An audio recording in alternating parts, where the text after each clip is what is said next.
So how do you see China withdrawing the funding from China-Pakistan CPEC?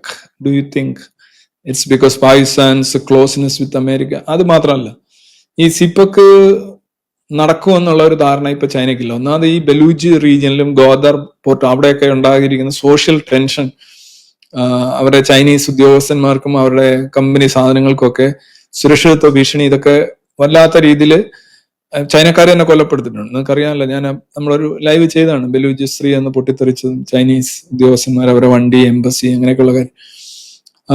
അപ്പൊ അതിന് ഒരു ഘട്ടത്തിൽ ചൈന നല്ല രീതിയിൽ സുരക്ഷിതത്വം ഏർപ്പെടുത്തണം, അല്ലെന്നുണ്ടെങ്കിൽ ഞങ്ങളുടെ ചൈനീസ് ആർമിയുടെ ആളുകൾ വരാം എന്ന് പറയുകയുണ്ടായി.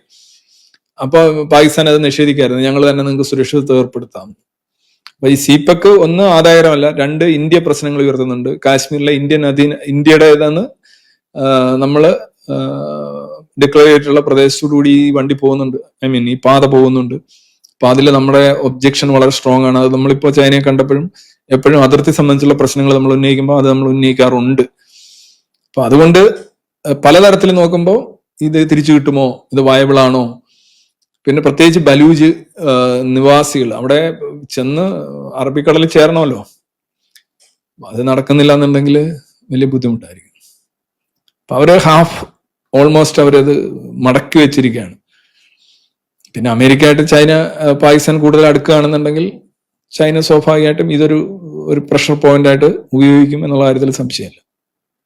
പക്ഷെ അവർക്ക് പൈസ തിരിച്ചു കിട്ടിയും കൂടെ വേണം, അങ്ങനെയും കൂടെ അവർ നോക്കുന്നുണ്ട്. അത് നടക്കുമെന്ന് തോന്നുന്നില്ല.